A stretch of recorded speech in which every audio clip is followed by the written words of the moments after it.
రైతు సోదరులకు నమస్కారం అండి. మీరు చూస్తుంది బిఎన్ రైతు నేస్తం బిఎన్ అగ్రికల్చర్ ఛానల్. ఈరోజు 6వ తారీఖు మే నెల 2026. ఈరోజు మిర్చి మార్కెట్, ఖమ్మం మిర్చి మార్కెట్ జెండా పాట వచ్చేసి 20,600 రూపాయలుగా కేటాయించడం జరిగింది. నిన్న మొన్నటితో పోల్చుకుంటే కూడా ఇంతకుముందు పోయిన వారం గురువారంతో పోల్చుకుంటే సేమ్ అదే రేట్ అయితే నడుస్తుంది. కాబట్టి రైతు సోదరులు గమనించగలరు.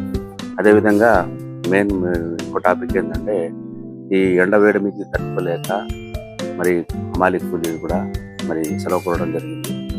మరి వచ్చే సోమవారం నుంచి మరి జూన్ 5వ తారీఖు వరకు మార్కెట్కి సెలవులు ఇవ్వడం జరుగుతుంది.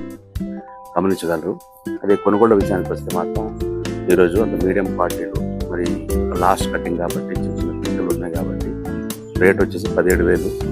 అదేవిధంగా కొంచెం మరి బెస్ట్ రకాలు, కొంచెం డీలక్స్ రకాలు అయితే మాత్రం 19,500, 20,000 వరకు అయితే మరి కొనుగోళ్ళు అయితే జరగడం జరిగింది.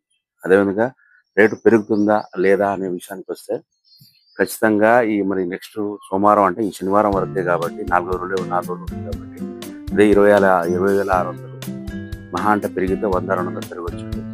తర్వాత అయితే కంపల్సరీ జూన్ 5వ తారీఖు నుంచి అయితే మరి కొనుగోలు స్టార్ట్ అవుతాయి. అదేవిధంగా ఇప్పుడు త్వరగా మరి అమ్ముకునే రైతులు, అవసరం ఉన్న రైతులు అయితే మాత్రం ఈ 5 రోజులు త్వరపడి తీసుకురండి మార్కెట్కి. లేదు మరి ఉంచుకోవచ్చు అనుకుంటే ఒక నెల రోజులు గ్యాప్ ఉంది కాబట్టి ఖచ్చితంగా ఏసీలో అయితే పెట్టుకోండి. రేట్ అయితే ఖచ్చితంగా 100% ఇంక్రీజ్ అయితే అవుతుంది. మన 20,600 ఉంది కాబట్టి ఖచ్చితంగా 22,000, 23,000 ఆ విధంగా రేటు పెరిగే ఛాన్స్ అయితే ఉంది. ఎక్కడ కూడా వాస్తవంగా చూసుకుంటే మనం ఏసీ కోల్డ్ స్టోరేజ్ అయితే ఎక్కువ స్టాక్ అయితే లేదు. ఎప్పుడు స్టాక్ అప్పుడే వెళ్ళిపోతూ ఉంది మనకు మార్కెట్ సమాచారం ప్రకారం. ఖచ్చితంగా మరి నుంచి ఇంకా ఉన్న రైతులు అయితే మాత్రం ఖచ్చితంగా కోల్డ్ స్టోరేజ్లో స్టాక్ అయితే పెట్టుకోండి. రేట్ అయితే ఖచ్చితంగా ఇంక్రీజ్ అవుతుంది. అదేవిధంగా మార్కెట్ సెలవులు అయితే మనకి నెక్స్ట్ సోమవారం నుంచి జూన్ 5వ తారీఖు వరకు అయితే ఉన్నాయి కాబట్టి గమనించగలుగుతారు. మరి కంపల్సరీ అమ్ముకోవాలి, డబ్బులు అవసరం ఉన్న వాళ్ళు మరి మార్కెట్ తీసుకురండి. ఈ 5 రోజుల్లో ఖచ్చితంగా ఇదే రేట్ అయితే కొనసాగుతుంది. ఛానల్ని ఫస్ట్ టైం చూస్తున్నట్టయితే సబ్స్క్రైబ్ చేయండి, లైక్ చేయండి, షేర్ చేయండి.